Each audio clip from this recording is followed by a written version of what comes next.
तुम जानते हो ये गलत है। हर बार के बाद पछतावा भी होता है और हर बार खुद से वादा करते हो बस आखिरी बार। लेकिन सच क्या है, तुम खुद से हार रहे हो और अगर आज नहीं रुके तो ये आदत तुम्हारा शरीर ही नहीं, तुम्हारा आत्मविश्वास, तुम्हारा भविष्य सब खा जाएगी। आज मैं तुम्हें एक ऐसी कहानी सुनाने वाला हूँ जिसे अगर तुमने ध्यान से पूरा सुन लिया तो शायद तुम खुद ही इस आदत से बाहर निकलने का फैसला कर लोगे। कोई जबरदस्ती नहीं, बस एक कहानी जो तुम्हें तुम्हारा असली चेहरा दिखा देगी।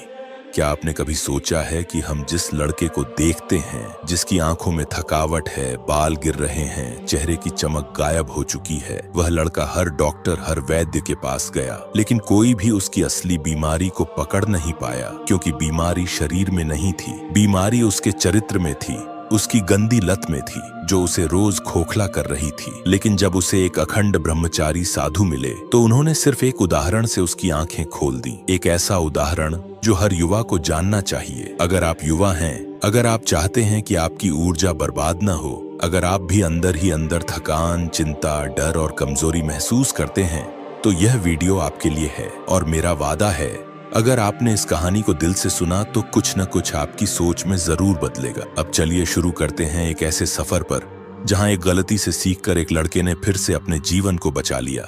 ये कहानी है एक गांव की जहां जीवन भले ही साधारण था पर लोगों का दिल, रिश्ते और मेहनत सब कुछ खास था। इसी गांव में एक 20 साल का नौजवान लड़का रहता था। नाम कुछ भी रख लो, पर उसका दर्द हर उस युवा का है जो धीरे धीरे अपने ही हाथों से अपने भविष्य को खो रहा है और उसे पता भी नहीं चल रहा। शुरुआत में सब कुछ ठीक था, स्कूल पास कर लिया था, कॉलेज में एडमिशन मिल गया था, घर वाले सपने देख रहे थे, मेरा बेटा बड़ा आदमी बनेगा, नौकरी करेगा, परिवार संभालेगा। लेकिन फिर धीरे धीरे कुछ अजीब होने लगा। लड़का बाहर से तो पहले जैसा ही था लेकिन अंदर ही अंदर जैसे कुछ टूट रहा था, गल रहा था। शरीर में थकावट, चेहरे पर अजीब सा पीलापन, वजन घटता चला गया, बाल झड़ने लगे और सबसे ज्यादा डरावनी बात, उसकी आंखों में अब वो चमक नहीं रही। दिमाग सुन्न हो चुका था, वो गुमसुम रहने लगा था, हर चीज से जैसे मन हट गया था। न किसी से बात करता, न खेलता, न हंसता। आंखों के नीचे गहरे काले घेरे, चेहरा जैसे बुझा बुझा। जवानी के उस पड़ाव पर जब शरीर फुर्तीला और ऊर्जा से भरा होना चाहिए, उसका शरीर एक थके हुए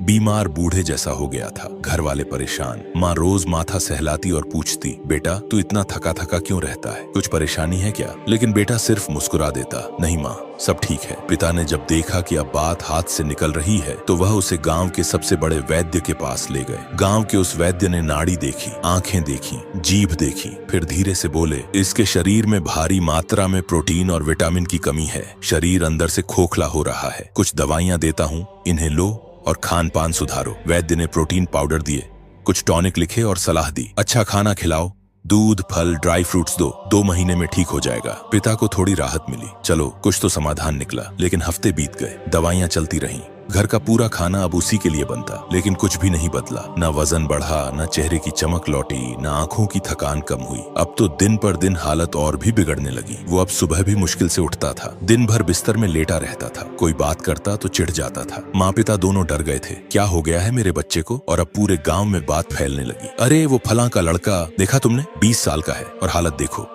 जैसे कोई बुजुर्ग हो, कुछ तो बीमारी है या फिर कोई बुरी नजर लग गई है। सुना है डॉक्टर वैद्य सब दिखा चुके हैं, कुछ असर ही नहीं हो रहा। लोग बातें बनाने लगे और हर बार जब कोई बाहर से कुछ कहता, माँ का दिल अंदर से और भी ज्यादा टूट जाता। पिता रोज नए इलाज खोजते, इंटरनेट पर जानकारी ढूंढते, दूसरे गाँव के हकीम से बात करते, लेकिन उन्हें समझ नहीं आ रहा था कि उनके बेटे को किस चीज ने तोड़ा है। लड़के का व्यवहार भी बदल गया था, वो अब ज्यादातर समय अपने कमरे में बंद रहता था, दरवाजा अंदर से लॉक कर लेता था, किसी से नजर मिलाकर बात नहीं करता। रात को अक्सर मोबाइल की रोशनी दिखती थी और सुबह तक वो थका हुआ, बोझिल सा लगता था। लेकिन घर वाले फिर भी यही मानते रहे, शायद शरीर में कमजोरी है इसलिए ऐसा कर रहा है। किसी को भी यह समझ नहीं आ रहा था कि जो दिख रहा है वो लक्षण है और असली बीमारी कहीं और है। धीरे धीरे पूरे परिवार की जिंदगी रुक सी गई थी। हर दिन उम्मीद के साथ उठते थे, शायद आज कुछ बेहतर होगा, पर शाम होते ही वही मायूसी, वही थका चेहरा, वही खाली आंखें। घर की आर्थिक हालत भी बिगड़ने लगी। पिता की जेब से हजारों रुपए दवाओं में निकलते जा रहे थे और बदले में सिर्फ खामोशी और थकावट मिल रही थी। और यहीं से कहानी लेती है मोड़। एक दिन जब पिता बहुत ही परेशान होकर मंदिर के बाहर बैठे थे, तभी गांव के एक बुजुर्ग रामू काका आए। उन्होंने पिता को देखा और कहा, तुम्हारे बेटे को किसी दवा की नहीं, संयम और समझ की जरूरत है। पिता चौंक गए। संयम? क्या मतलब? इन रामू काका ने गहरी सांस ली और बोले, तुम्हारे बेटे को ब्रह्मचर्य नष्ट करने की लत लग चुकी है और यही उसकी सारी बीमारी की असली वजह है। इस मोड़ के बाद कहानी की दिशा बदलती है और अब जो आने वाला है वो किसी भी युवा की जिंदगी को बदल सकता है। बुजुर्ग की बात ने खोल दी सच्चाई। एक दोपहर थी।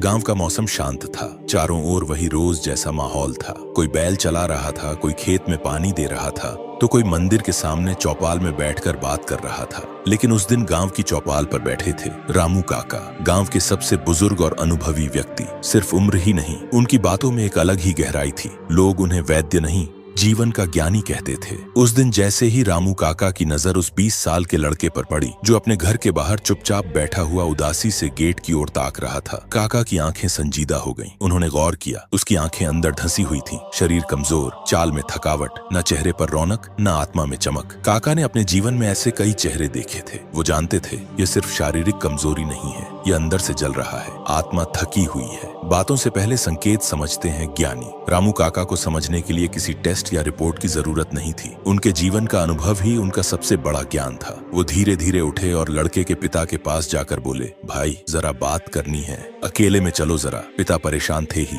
तुरंत तैयार हो गए। दोनों घर के पीछे बगीचे की ओर चले गए। काका ने पहले शांत होकर आंखें बंद की, फिर बोले, तुम सोच रहे हो कि तुम्हारा बेटा बीमार है, पर असल में वो बीमारी नहीं, एक आदत का शिकार है। एक लत जो अंदर से शरीर को तोड़ देती है, जिसे बाहर से कोई नहीं देख सकता। पिता थोड़ा घबरा गए। काका साफ साफ बताइए, आप कहना क्या चाहते हैं? और फिर आई वो बात जिसने पिता की नींद उड़ा दी। रामू काका ने उनकी आंखों में झांक कर कहा, भाई तुम्हारे बेटे को कोई शारीरिक बीमारी नहीं है, उसे ब्रह्मचर्य नष्ट करने की आदत लग चुकी है और यही उसकी सारी बीमारियों की जड़ है। एक पल को जैसे सब कुछ ठहर गया। पिता का चेहरा पीला पड़ गया, हाथ कांपने लगे। नहीं काका, ऐसा नहीं हो सकता, आप ऐसा कैसे कह सकते हैं? रामू काका शांत थे क्योंकि उन्हें सच्चाई दिखती थी। उन्होंने धीरे से कहा, तुम्हारे बेटे के लक्षण सब कुछ कह रहे हैं। शरीर में ताकत नहीं है, चेहरे पर तेज नहीं है, आंखों में धैर्य नहीं है और चाल में आत्मविश्वास नहीं है। मैंने ऐसे लड़कों को पहले भी देखा है जो अकेले में घंटों मोबाइल में लगे रहते हैं, रात को नींद नहीं आती, सुबह उठने का मन नहीं करता। यह सब लक्षण हैं वीर्यक्षय के, ब्रह्मचर्य की बर्बादी का परिणाम। पिता अब भी यकीन नहीं कर पा रहे थे। पर काका, हम तो डॉक्टर के पास गए थे, वैद्य से दवाइयां भी दिलवाई, टॉनिक भी दिया।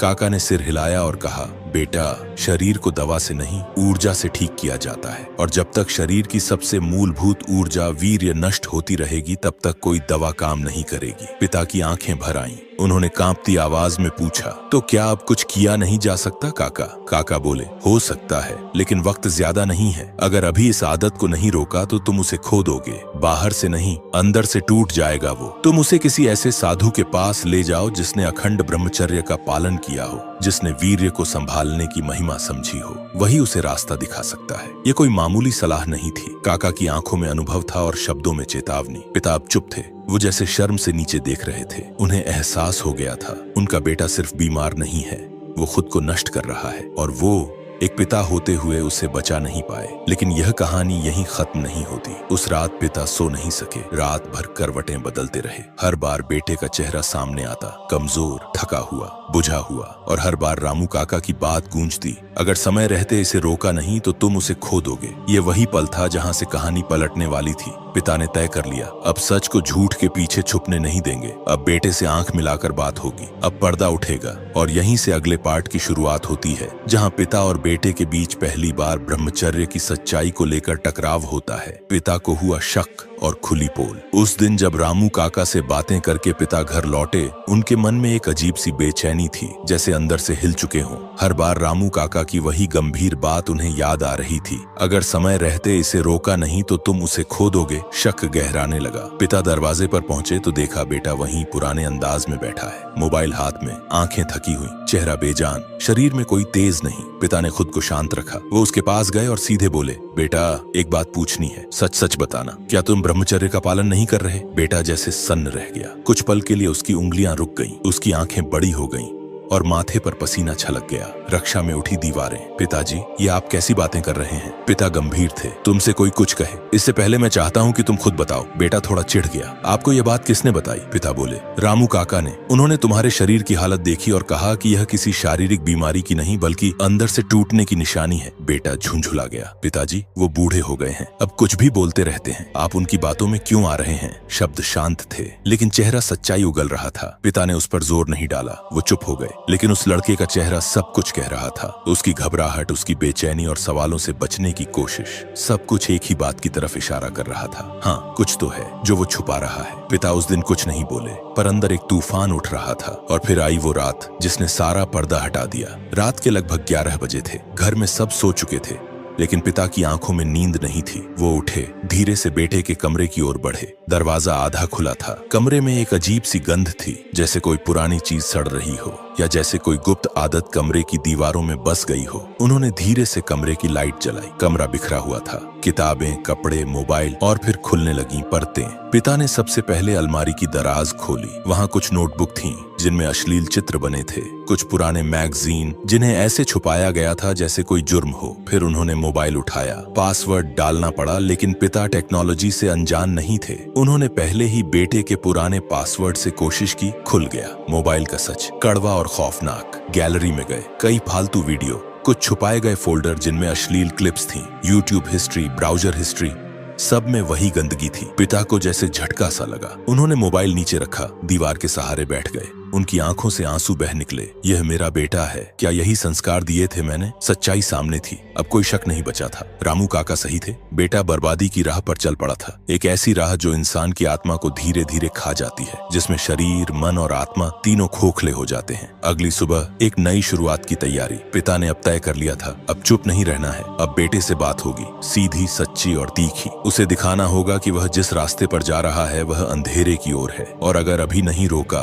तो फिर कोई बचा नहीं पाएगा, ना दवा ना बाबा। क्या आपको इस पार्ट ने झक छोड़ दिया? कमेंट में बताइए, क्या आपने अपने जीवन में कभी ऐसा अनुभव किया है? अगर यह वीडियो आपके दिल तक पहुंचा हो तो लाइक जरूर करें, लेकिन सिर्फ तब जब आपको कुछ सीखने को मिला हो। रात का समय था, कमरे में सन्नाटा पसरा था, लेकिन उस सन्नाटे में एक बाप का दिल जोर से धड़क रहा था। वो अपने बेटे को देख रहा था, जो अब नीची निगाहों से खड़ा था, जैसे किसी अदालत में अपराधी खड़ा होता है। पिता ने कुछ नहीं कहा, कोई गुस्से की चीख नहीं, कोई थप्पड़ नहीं, कोई चिल्लाहट नहीं, बल्कि एक गहरी सांस ली और बोले, बेटा, मैं जन्म से तुम्हारा बाप हूँ, लेकिन अब मैं कर्म से भी तुम्हारा भविष्य बना सकता हूँ। तुम शायद भूल गए कि मैं तुम्हारे लिए दिन रात मेहनत करता हूँ, लाखों का कर्ज लिया ताकि तुम कुछ बन सको, लेकिन तुमने क्या किया? अपने शरीर को तोड़ दिया, अपनी आत्मा को जला दिया और अपने भविष्य को खुद बर्बादी के हवाले कर दिया। बेटा कुछ नहीं बोला, उसकी आंखें भर आई थीं और सिर झुका हुआ था। हर शब्द, हर वाक्य उसके दिल पर चोट कर रहा था। मैंने सोचा था तू कुछ बड़ा करेगा। पिता की आवाज भारी हो चुकी थी। मैंने तो सोचा था कि तू मेरे सपनों को जिएगा, मुझे गर्व देगा, मेरा नाम रोशन करेगा, लेकिन आज मुझे डर लग रहा है कि कहीं मैं तुझे खो न दूं, और वो भी इस छोटे से सुख के लिए जो कुछ पलों की राहत देता है लेकिन जिंदगी भर का पछतावा छोड़ जाता है। बेटा टूट चुका था, अब वो घुटनों के बल गिर पड़ा। उसके मुंह से शब्द नहीं निकल रहे थे, सिर्फ एक ही बात दोहराए जा रहा था, मैंने गलती की पिताजी, बहुत बड़ी गलती। वो फूट फूट कर रोने लगा। अब तक जो चुप था वो अब फूट पड़ा। पिताजी, मुझे नहीं पता था कि मैं खुद को कितना नुकसान पहुंचा रहा हूँ। मुझे लगा यह सब नॉर्मल है, सब करते हैं। मैंने कभी नहीं सोचा कि यह मेरे शरीर को ही नहीं, मेरे आत्मबल को भी खा रहा है। हर बार के बाद मैं खुद से नफरत करने लगता था। मैं खुद को आईने में देखने से डरने लगा था। मैं चाहता था छोड़ना, लेकिन यह लत मुझे जकड़ चुकी थी। पिता ने उसके सिर पर हाथ रखा। बेटा, मैं तुझसे नाराज नहीं हूँ, मैं तुझसे निराश हूँ, क्योंकि तूने मुझसे, खुद से, अपने भविष्य से छुपाया, लेकिन अब भी शुरुआत हो सकती है। कुछ पल की चुप्पी के बाद पिता बोले, गलती हर कोई करता है, लेकिन उसे मानकर सुधार लेना ही असली मर्दानगी है। अगर तू सच में बदलना चाहता है तो मैं तेरे साथ हूँ, मैं तेरा बाप हूँ, सिर्फ तुझे जन्म देने वाला नहीं, तुझे बचाने वाला भी। फिर बेटा बोला। उसने आंखें पोंछी और पिताजी के पैरों में सिर रख दिया। पिताजी, आज से, इसी पल से मैं ब्रह्मचर्य का पालन करूंगा, चाहे कितना भी संघर्ष क्यों न करना पड़े। लेकिन अब मैं अपने शरीर को, अपने मन को विनाश नहीं, उत्थान की ओर ले जाऊंगा। आप मुझे फिर से बनते देखेंगे, फिर से चमकते देखेंगे। पिता की आंखों में आंसू थे, लेकिन इस बार ये आंसू गम के नहीं, उम्मीद के थे। उन्होंने बेटे को सीने से लगा लिया और यहीं से शुरू हुआ परिवर्तन का पहला कदम। उस रात एक रिश्ता और मजबूत हुआ, एक पिता का और एक बेटे का, और साथ ही एक नई यात्रा शुरू हुई ब्रह्मचर्य की, आत्मसंयम की, आत्मनिर्माण की। क्या कभी आपको भी किसी ने इस तरह आईना दिखाया? नीचे कमेंट करें।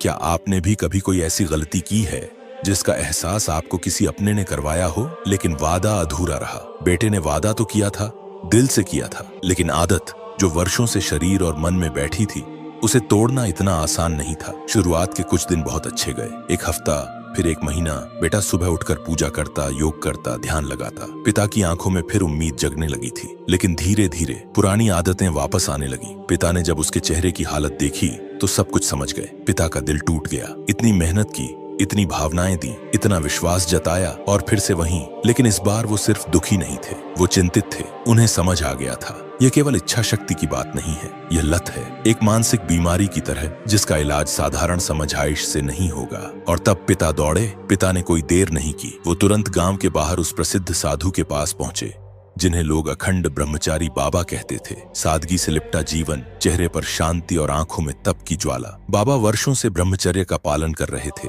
न कोई भोग, न कोई आकर्षण, केवल साधना और सेवा। पिता ने उनके चरणों में गिरकर कहा, बाबा मेरे बेटे को बचा लीजिए, वो अंदर से टूट चुका है। उसने वादा किया था खुद से, लेकिन हार गया। बाबा मुस्कुराए और बोले, कोई भी जंग पहली हार में खत्म नहीं होती बेटा। ब्रह्मचर्य कोई एक दिन का काम नहीं, यह तो जीवन भर की साधना है। लड़खड़ाना अपराध नहीं है, लेकिन उठना जरूरी है। साधु जी का जीवन बदल देने वाला ज्ञान। बेटे के बार बार भटकने और खुद से हारने की कहानी सुनकर साधु जी ने गहराई से सोचा। वह समझ चुके थे कि केवल प्रवचन नहीं, अनुभव से मिली सीख ज्यादा असर करती है। उन्होंने पिता से कहा, कल सुबह सूरज निकलते ही अपने बेटे को लेकर बगीचे में आ जाना। उसे मैं एक ऐसी सीख दूंगा जो उसके पूरे जीवन को दिशा दे सकती है। अगली सुबह बाप बेटा पहुंचे बगीचे में। चारों ओर हरियाली, ठंडी हवा बह रही थी। उस पवित्र वातावरण में साधु जी जमीन पर चटाई बिछाकर ध्यान में लीन थे। पिता और बेटा उनके पास पहुंचे। साधु जी ने आंखें खोली, हल्की मुस्कान के साथ बोले, बेटा चलो मेरे साथ, आज एक यात्रा पर चलते हैं, तुम्हारे अंदर की यात्रा। तीनों बगीचे की ओर बढ़े। चलते चलते साधु जी एक छोटे से पौधे के पास रुके। पहला प्रयोग, आदत की शुरुआत। साधु जी बोले,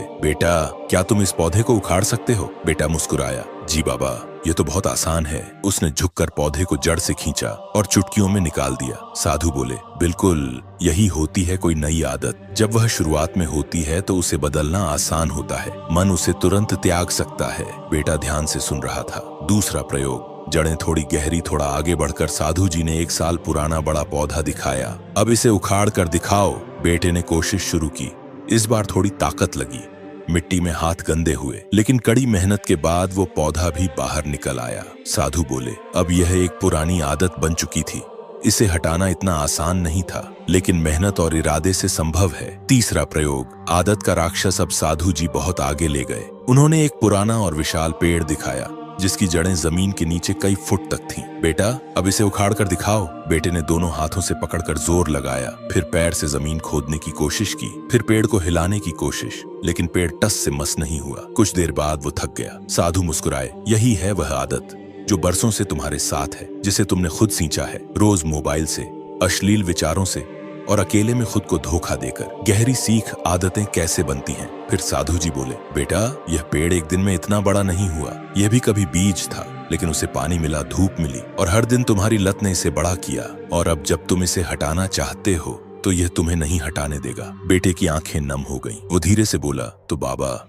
इसका हल क्या है? क्या मैं कभी इस बुरी लत से आजाद हो पाऊंगा? साधु जी का उत्तर, तप का मार्ग। साधु जी बोले, जरूर बेटा, लेकिन इसके लिए चाहिए तप। ब्रह्मचर्य कोई मजबूरी नहीं, ये एक तपस्या है। इसे केवल शरीर से नहीं, मन, विचार और आत्मा से निभाना होता है। हर दिन खुद से लड़ना पड़ेगा। हर बार जब मन भटकेगा उसे वापस केंद्र में लाना पड़ेगा। और जब तुम 100 बार हार कर भी एक बार फिर खड़े हो जाओगे, तभी असली ब्रह्मचर्य जन्म लेगा। फिर साधु जी ने बेटे का हाथ थामा और बोले, बेटा तुमने जितनी गहराई से खुद को खोया है, उतनी ही ऊंचाई से खुद को पा भी सकते हो। लेकिन तुम्हें अब हर दिन खुद को बदलने का संकल्प लेना होगा। और सबसे पहले अपने विचारों का व्रत लो।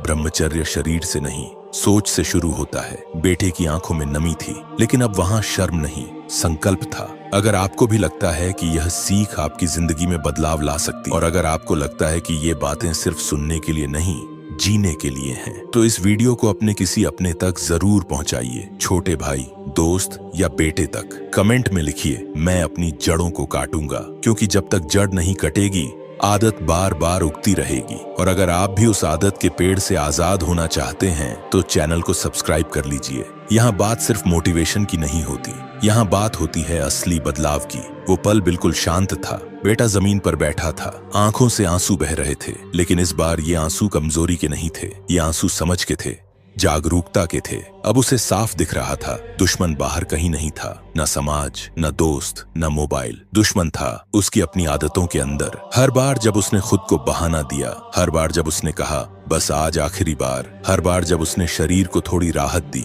और आत्मा को थोड़ा और तोड़ा, वहीं से उसका पतन शुरू हुआ था। लेकिन इस बार कुछ बदल गया था। उसके अंदर एक नई आग जल चुकी थी, एक शांत लेकिन अटूट संकल्प। उसने मन ही मन कहा, अब मैं भागूंगा नहीं, अब मैं लड़ूंगा, अब मैं अपने जीवन को बर्बाद नहीं करूंगा, अब मैं कमजोरी नहीं, एक योद्धा बनकर जीऊंगा। उसके चेहरे पर अब पहले वाली मासूमियत नहीं थी, अब वहां एक अलग चमक थी, एक ऐसी चमक जो अंदर की लड़ाई जीतने वालों में होती है। जैसे कोई पौधा जो खुद तय कर ले कि अब उसे क्या बनना है। अब वो खुद को सींचेगा, लेकिन वासना से नहीं, ध्यान से, अनुशासन से, आत्मशक्ति से। एक छोटा सा कदम लेकिन पूरी जिंदगी बदल सकता है। रात का सन्नाटा था, लेकिन अब यह सन्नाटा खाली नहीं था। लड़के के मन में हलचल थी, डर नहीं, सवाल और चुनौती थी। उसने महसूस किया कि सबसे बड़ा दुश्मन बाहर नहीं, भीतर की आदतें हैं। हर बार जब वह खुद को बहाने देता, हर पल जो उसने अपनी आदतों को तृप्त किया, वही उसे अंदर से खोखला करता था। सुबह का सूरज खिड़की में गिर रहा था। लड़का धीरे धीरे उठा, पहले जैसे बोझिल और थका हुआ शरीर अब हल्का, आंखों में चमक और चेहरे पर आत्मविश्वास। उसने अपने कमरे को साफ किया, किताबें और कपड़े व्यवस्थित किए। यह छोटा कदम लग रहा था, लेकिन इसके भीतर बड़ा संदेश था। अब वह अपनी आदतों पर नियंत्रण पाने की शुरुआत कर चुका था। दिन बीते,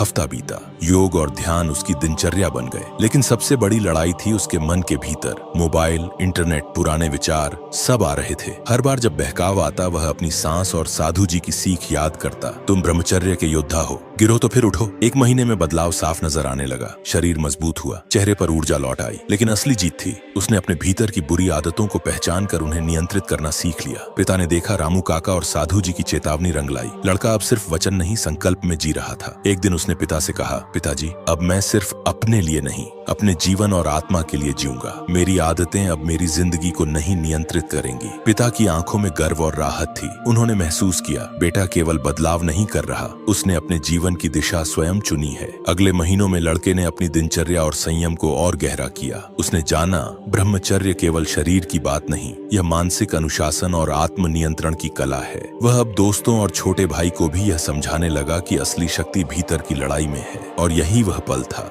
जब लड़के ने अनुभव किया कि अब उसका शरीर, मन और आत्मा एकजुट है। वह अब किसी भी चुनौती से डरने वाला नहीं था। अब वह एक योद्धा था, जिसकी लड़ाई बाहरी दुनिया के लिए नहीं, अपने भीतर की कमजोर आदतों और भ्रम के खिलाफ थी। तो अगर आप भी अपने भीतर की आदतों से आजाद होना चाहते हैं, अगर आप चाहते हैं कि आपकी ऊर्जा, मन और आत्मा बर्बाद न हो, तो यह सिर्फ कहानी नहीं, यह आपका पहला कदम है। हर दिन की छोटी जीत भविष्य की बड़ी सफलता बनती है। याद रखो, असली ब्रह्मचर्य सिर्फ आदत नहीं, बल्कि जीवन बदलने की कला है।